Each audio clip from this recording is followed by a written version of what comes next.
Good afternoon students, welcome to एक study point. चलिए आज हम डिस्कस करेंगे बैंकिंग की कुछ बेसिक टर्म्स, फुल फॉर्म्स और इन फुल फॉर्म्स का, इन टर्म्स का क्या रोल है, क्या फंक्शन है बैंकिंग में। ओके चलिए फर्स्ट जो है NEFT, नेफ्ट की फुल फॉर्म है नेशनल इलेक्ट्रॉनिक फंड ट्रांसफ़र। ये जो टर्म है वो हमारी हेल्प करती है हमारी मनी को, हमारे फंड्स को ट्रांसफ़र करने में थ्रू आउट द इंडिया में लगातार। ओके सेकेंड टर्म जो है वो है RTGS की फुल फॉर्म है रियल टाइम ग्रॉस सेटलमेंट। इसका भी यही काम है। It is used for large value interbank fund transfer bye a company. ये भी जो है हमारे फंड्स, हमारे मनी को ट्रांसफ़र करती है बैंक में, बट ये टाइम कंज्यूमिंग प्रोसेस है। ओके चलिए नेक्स्ट में करते हैं मूव। NPA है जो, उसकी फुल फॉर्म है नॉन परफॉर्मिंग एसेट्स। ठीक है, ये हम यूज़ करते हैं फाइनेंशियल इंस्टीट्यूशंस में लोन्स लेने के लिए, एडवांसेस लेने के लिए, बट इस टर्म में हमें कोई इंटरेस्ट पेड नहीं करना पड़ता, इसमें नो इंटरेस्ट पेड है। ओके नेक्स्ट है हमारी SA आप सभी को पता होगा, सेविंग बैंक अकाउंट, ये सभी आप जानते होंगे। ठीक है, अब सेविंग बैंक अकाउंट जो है वो भी दो टाइप के होते हैं, एक प्राइवेट बैंक अकाउंट, एक पब्लिक बैंक अकाउंट। प्राइवेट जो हमारे प्राइवेट एजेंसीज खोलती हैं और पब्लिक जो हमारी गवर्नमेंट खोलती है। अब प्राइवेट बैंक में क्या होता है, प्राइवेट बैंक में हमारा इंटरेस्ट जो होता है वो मोर होता है और जो इंटरेस्ट रेट होता है, चार्जेस, वो भी उसके ज़्यादा होते हैं। ठीक है, एज़ कम्पेयर टू पब्लिक में क्या होता है, हमारा लेस इंटरेस्ट होता है, लेस रेट चार्जेस होते हैं। जैसे हम बैंक में जाके मनी डिपॉजिट करवाते हैं तो हमें इंटरेस्ट मिलता है, पब्लिक में जाएंगे तो हमें कम इंटरेस्ट मिलेगा, अगर हम प्राइवेट में जाएंगे तो हमें मोर इंटरेस्ट लेना पड़ेगा। ओके वैसे अगर हम पैसे बैंक में डिपॉजिट करवाएंगे तो अगर हम टाइम पे नहीं डिपॉजिट करवाते या लेते हैं उनसे तो हमें इंटरेस्ट पेड करना पड़ता है। वैसे ही प्राइवेट में क्या होगा, मोर इंटरेस्ट होगा और पब्लिक में लेस इंटरेस्ट होगा। ठीक है, अच्छा सेविंग बैंक अकाउंट को खोलने के लिए हमें मेन चाहिए होता है KYC का मीनिंग है knowing your customers. Saving bank account खोलने के लिए सबसे इम्पॉर्टेंट चीज़ जो होती है, हम अपने कस्टमर्स के बारे में जानते हैं। ठीक है, जिसमें आपके Aadhaar card, PAN card, photocopy etcetera ये सब आइटम्स आ जाती हैं। ठीक है, नेक्स्ट जो है हमारा है CA means current bank account. अब ये जो करंट बैंक अकाउंट है वो सिर्फ होता है ओनली बिजनेसमैन्स के लिए। ओके मतलब ये सिर्फ बिजनेसमैन यूज़ कर सकते हैं और इसमें कोई इंटरेस्ट बिजनेसमैन को नहीं मिलता। ठीक है, विदाउट इंटरेस्ट जो है वो जो हमारा बैंक कौन सा आ गया, करंट बैंक अकाउंट, ये कौन यूज़ करता है, ओनली बिजनेसमैन ही यूज़ करते हैं। और सेविंग अकाउंट जो है वो हमारी पब्लिक, आम लोग यूज़ करते हैं एक्सक्लूडिंग बिजनेसमैन्स। ओके PSL की फुल फॉर्म है प्रायोरिटी सेंडिंग लैंड। ठीक है, इसमें क्या होता है, इसमें इनकी फर्स्ट प्रायोरिटी एग्रीकल्चर सेक्टर को रहती है। एग्रीकल्चर सेक्टर से मतलब खेती बाड़ी के रिलेटेड। ओके एग्रीकल्चर सेक्टर को किसी भी टाइप की हेल्प चाहिए हो, कोई कंट्रीब्यूशन चाहिए हो, ठीक है, उनको कोई लॉस हो गया हो तो उनकी हेल्प कौन करेगा, PSL। उनकी फर्स्ट प्रायोरिटी रहेगी कि एग्रीकल्चर सेक्टर्स को हेल्प करनी है। ठीक है, एंड देन अदर प्रायोरिटी रहेगी उनकी, एग्जांपल लिए मैंने MSME की। MSME मतलब माइक्रो स्मॉल मीडियम एंटरप्राइजेस। ठीक है, इसमें क्या होता है, इसमें आप जो प्रोडक्ट यूज़ करते हो डे टू डे लाइफ में, एक्टिविटी में, ये सारों की मैन्युफैक्चरिंग कहाँ पे होती है, MSME में होती है। ओके इसलिए PSL की सेकेंड प्रायोरिटी, अदर प्रायोरिटी किसको रहेगी, अदर सेक्टर को। फर्स्ट प्रायोरिटी हमेशा एग्रीकल्चर सेक्टर को ही रहेगी। ओके देन नेक्स्ट है SHG की फुल फॉर्म है self help group. I think आपने सुना होगा कि कई विलेजेस में पंचायत बैठते हैं, पंचायती राज बैठती है और वो डिस्कशन करती हैं कि हर एक घर का मेंबर कुछ ना कुछ मनी कंट्रीब्यूट करेगा। ओके वो मनी किसके काम आएगी, अगर गांव में किसी की फैमिली को कुछ पैसे की ज़रूरत पड़ेगी तो वो जब उन्होंने जो मनी इकट्ठी की होगी वो उनको कंट्रीब्यूट करेगी। ठीक है, इसी तरह से बैंकिंग सेक्टर में क्या होता है, जो सेल्फ हेल्प ग्रुप होता है वो क्या करता है, वो मेंबर्स इकट्ठे करता है। कितने, मिनिमम मेंबर्स उनमें होते हैं 10 to 20। ठीक है, वो सारे मेंबर्स जो होते हैं वो क्या करते हैं, कंट्रीब्यूट करते हैं कुछ मनी, ठीक है, वो कुछ मनी कंट्रीब्यूट करती हैं 10 या 20 मेंबर्स। जब वो मनी इकट्ठी होती है, उस मनी का यूज़ वो लोग करते हैं जिनको एमरजेंसी पैसे की ज़रूरत होती है। तो ये जो है SHG, वो उन सेक्टर्स में काम आता है, वो पैसे वो लोग यूज़ करते हैं। ओके, देन थर्ड हमारा आ गया RRB। RRB की फुल फॉर्म है रीजनल रूरल बैंक, ठीक है। रीजनल रूरल बैंक एक तरह से हेल्प प्रायोरिटी सेंडिंग लैंड को भी करता है और SHG को भी करता है, ठीक है। अब जो रीजनल रूरल बैंक है उसमें 3 तरह की होती है कैटेगरी, ठीक है। 3 तरह की कैटेगरी में इसको डिवाइड किया होता है। पहली है स्टेट और सेंट्रल और स्पॉन्सर। ओके, जो स्टेट लेवल होता है वो अपना 15% कंट्रीब्यूट करता है IRB में। ओके, और जो उनका सेंट्रल होता है वो 5% कंट्रीब्यूट करता है RRB में, और जो स्पॉन्सर्स होते हैं वो कंट्रीब्यूट करते हैं 35%।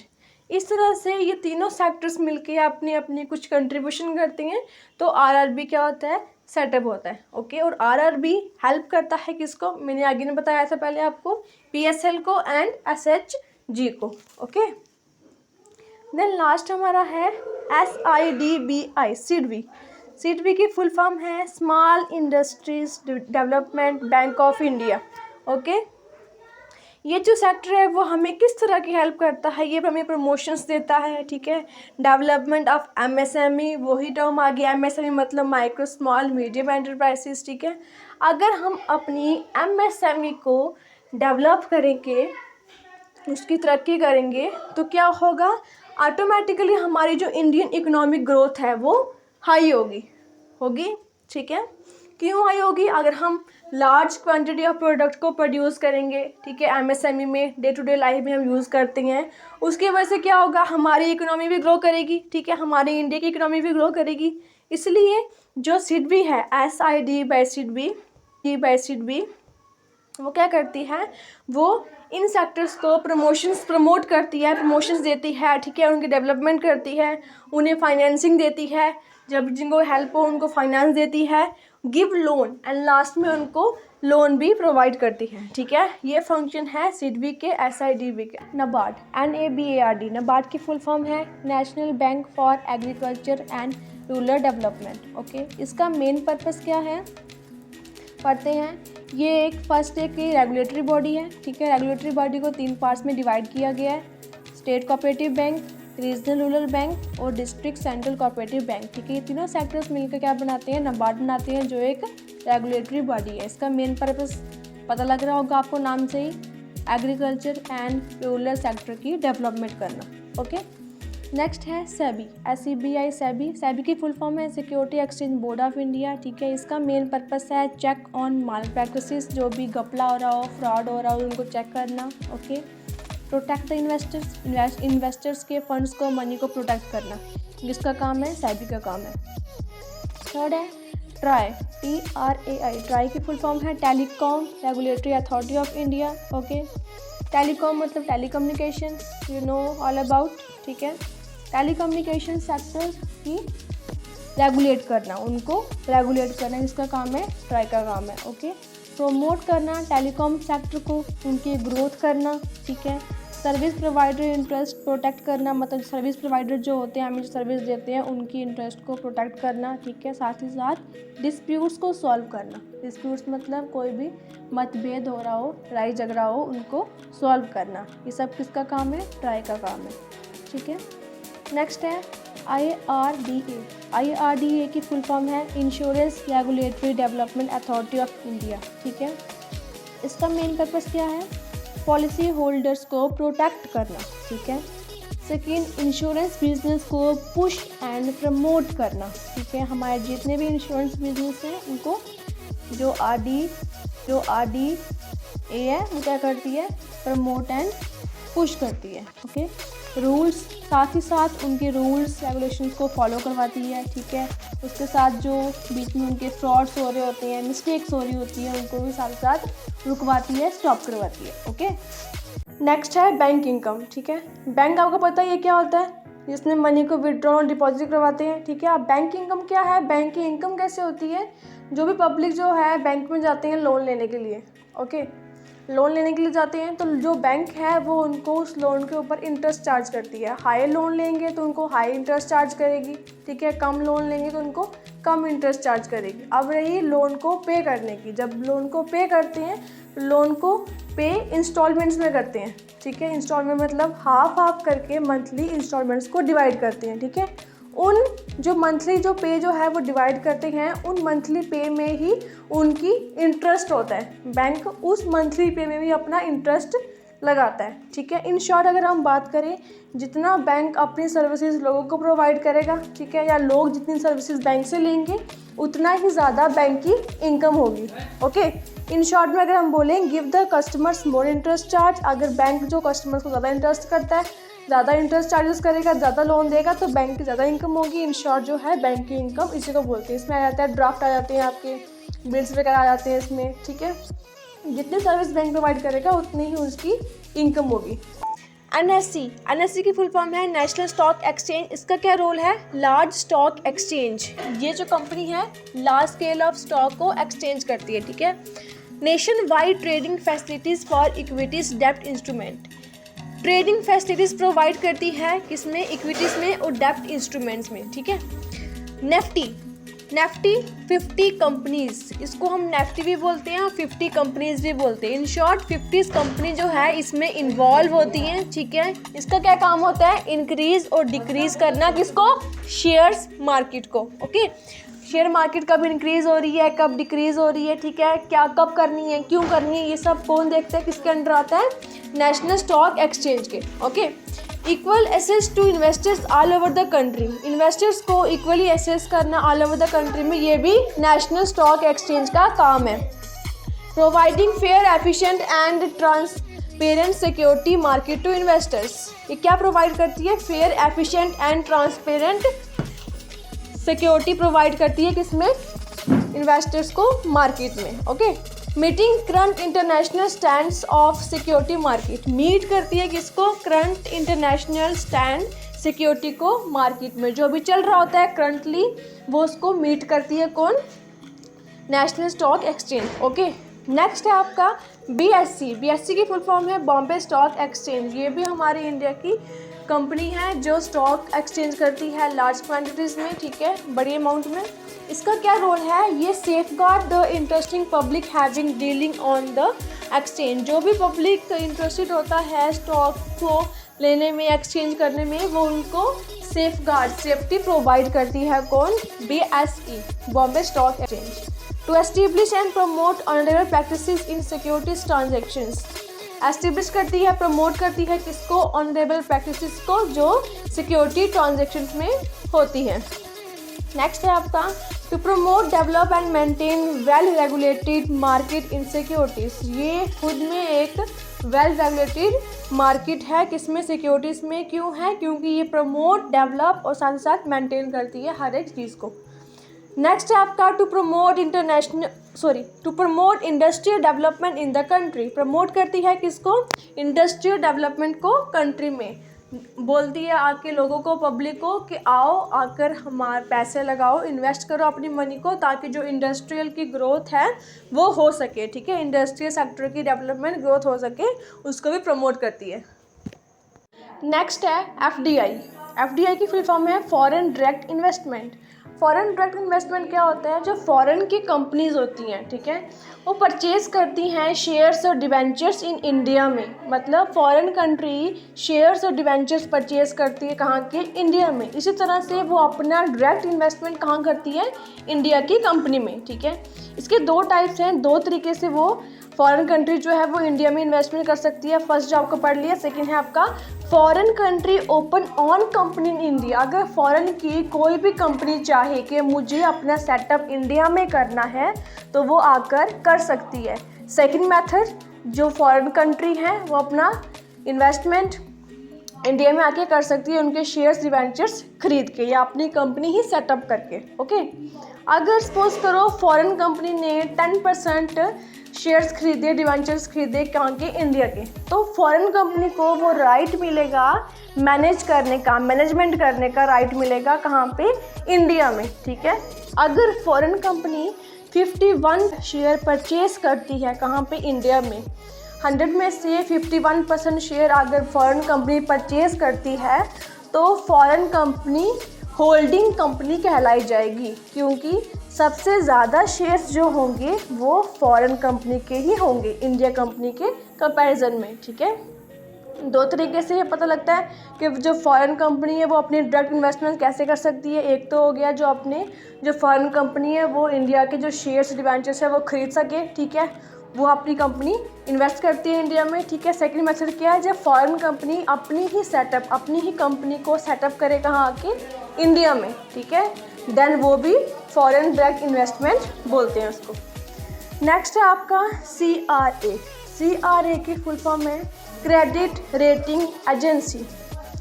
क्रेडिट रेटिंग एजेंसीज वो होती हैं, इनका रोल क्या होता है, rate company, state government, local government bodies, non profit organisation, countries, securities and special purpose entities. इसका मेन पर्पस क्या होता है, रेटिंग करना, किसको, स्टेट लेवल को, गवर्नमेंट लेवल को, लोकल लेवल को, ठीक है, नॉन प्रॉफिटेबल ऑर्गेनाइजेशन एनजीओज वगैरह हो गए, ठीक है, सिक्योरिटीज़ हो गए, स्पेशल पर्पस जो होते हैं उनको क्या करती है, रेटिंग करती है कौन, क्रेडिट रेटिंग एजेंसीज, ठीक है। अब क्रेडिट रेटिंग एजेंसीज कौन कौन सी होती हैं, हमारे इंडिया में सबसे पहली क्रेडिट रेटिंग एजेंसी का नाम है क्रिसल, CRISIL। क्रिसल की फुल फॉर्म है credit rating information services of India limited. ये कब सेटअप हुई थी, 1987 में, ओके। ये फर्स्ट जो है इंडिया की क्रेडिट रेटिंग एजेंसी है। सेकंड कौन सी है, केयर, CARE। केयर की फुल फॉर्म है credit analysis and research limited, ठीक है। ये कब सेटअप हुई थी, 1993 में। ये सेकंड हमारी एजेंसी है, ठीक है। थर्ड है ISRA, ICRA। ISRA की फुल फॉर्म है investment information and credit rating agency of India limited, ठीक है। ये कब सेटअप हुई थी, इसका नाम कब दिया गया था, 2007 में, ओके। एंड लास्ट है हमारी credit rating agency SMERA, SMERA। इसकी फुल फॉर्म है small and medium enterprises rating agency of India. ये कब सेटअप हुई थी हमारी, 2005 में, ओके। ये आगे हमारी क्रेडिट रेटिंग एजेंसीज जो हमारे पूरे इंडिया को, हमारी पूरी इंडिया कंपनीज को रेटिंग देती है, ये कौन सी कंपनी कौन से रेट में फॉल करती है, ओके। नेक्स्ट है आपका सरफेसाइज एक्ट। इसकी फुल फॉर्म है securitisation and reconstruction of financial assets and enforcement of security interest act, ठीक है। इसका रोल क्या है, अगर बैंक को पब्लिक से कोई भी कंप्लेन हो, एग्जाम्पल लेते हैं, पब्लिक जाती है बैंक में लोन लेने के लिए, सपोज करो पब्लिक ने 10 लाख का बैंक से लोन लिया, ठीक है। बैंक लोन देने के बदले में अपने पास मॉर्गेज रखेगा, मॉर्गेज मतलब कुछ गिरवी रखेगा, ठीक है। सपोज करो अगर पब्लिक ने 10 लाख का बैंक से लोन लिया तो बैंक ने क्या किया, 6 लाख का कुछ अपने पास मॉर्गेज रख लिया, ठीक है। अगर बाई चांस पब्लिक जो है वो लोन टाइम पे नहीं कर पाती है, ठीक है, पब्लिक के पास पे करने के लिए पैसे अमाउंट होते ही नहीं है, तो इस केस में क्या करेगा, जो बैंक है वो सरफेसाइज एक्ट कंप्लेन करेगा। क्यों, बैंक को पब्लिक से कंप्लेन है, ठीक है, क्योंकि पब्लिक ने जो क्या है टाइम पे अपने लोन जो है अपना इंटरेस्ट विद इंटरेस्ट वो डिपॉजिट नहीं करवाया, उसके बदले में बैंक ने क्या किया, सरफेसाइज एक्ट किया, ओके, क्लियर हुआ। देन नेक्स्ट टर्म है आपकी बैंकिंग ओम्बड्समैन। इसमें क्या होता है, फर्स्ट टर्म में क्या था, बैंक टू पब्लिक कंप्लेन थी, ठीक है। इसमें क्या होगा, पब्लिक को बैंक से कंप्लेन होगी। एग्जांपल लेते हैं, बैंक आपको पता है, ये पता ही है, ऑर्गेनाइजेशन स्ट्रक्चर है, ठीक है, जिसमें मनी विड्रॉ डिपॉजिट होती है। अब बैंक क्या करता है, बैंक कस्टमर को सर्विस प्रोवाइड करता है, सर्विस। एग्जाम्पल लिखी है मैंने, डिपॉजिट्स हो गए, लोन्स हो गए, ठीक है, बैंक इंश्योरेंस हो गए। ऑनलाइन ट्रांजैक्शंस की बात करें हम तो ATM कार्ड्स हो गए, ठीक है, ऑटोमेटिक टेलर मशीन, ठीक है, in time money, credit cards हो गए, डेबिट कार्ड्स हो गए, ठीक है, ये हो गई हमारी ऑनलाइन ट्रांजैक्शंस, ठीक है। बैंक का कस्टमर्स को सर्विसेज प्रोवाइड करता है। अगर बैंक से कोई भी मिस्टेक हो जाती है, कोई प्रॉब्लम हो जाती है रिलेटेड टू कस्टमर, ठीक है, जब कस्टमर्स की ट्रांजैक्शंस बैंक में नहीं पहुंची हुई, जब बैंक से कोई एरर हो गई हो, ठीक है, मतलब इन शॉर्ट अगर बैंक से कोई एरर क्रिएट होती है, प्रॉब्लम क्रिएट होती है, बैंक से कोई मिस्टेक होती है जो उससे ठीक नहीं हो पाती, ठीक है, तो उस केस में कस्टमर्स क्या करते हैं, पीपल क्या करते हैं, बैंकिंग ओम्बड्समैन का केस करते हैं, ठीक है। बट उससे पहले बैंकिंग को 30 डेज़ की वैलिडिटी होती है। अगर 30 दिनों में, मतलब 1 मंथ में अगर बैंक उस एरर को, उस प्रॉब्लम को, उस मिस्टेक को ठीक कर लेता है तो डैट्स सॉर्ट आउट, ओके। अगर नहीं कर पाता, जो पब्लिक होती है, पीपल होते हैं, वो क्या करते हैं, बैंक ओम्बड्समैन का केस करते हैं, ठीक है, कि बैंक से एरर हुई है, वो अपनी एरर नहीं ठीक कर पाए तो हमने केस कर दिया, ठीक है। अब जो ओम्बड्समैन सेंटर्स हैं वो इंडिया में 21 सेंटर्स हैं, ओके। मैंने कुछ स्टेट्स की नाम लिखे हैं, ऐसे बहुत सारे स्टेट्स हैं, 21 स्टेट्स हैं। मैंने फर्स्ट लिखा है चंडीगढ़, ठीक है, मुंबई, दिल्ली, जयपुर, कोलकाता, मतलब इन स्टेट्स में जो ओम्बड्समैन सेंटर खुले हुए, ठीक है। जहाँ भी लोग रहते हैं वहाँ अपने अपने सेंटर्स में जाकर ओम्बड्समैन केस कर सकते हैं, एक्ट कर सकते हैं, ठीक है। इन शॉर्ट में अगर बोलें, अगर पीपल को बैंकिंग से कोई प्रॉब्लम है, कोई मिस्टेक हो गई है, तो पीपल जाकर बैंकिंग ओम्बड्समैन का केस कर सकते हैं। अगर बैंकिंग का कोई इशू है, कोई कंप्लेन है पीपल से, तो वो कौन सा केस करेंगे, सरफेसाइज एक्ट। आई होप आपको ये सारी टर्म्स समझ आई होंगी। कोई भी डाउट, कोई भी क्वेरी होगी, कमेंट मी प्लीज़। मिलते हैं नेक्स्ट वीडियो में, तब तक के लिए धन्यवाद।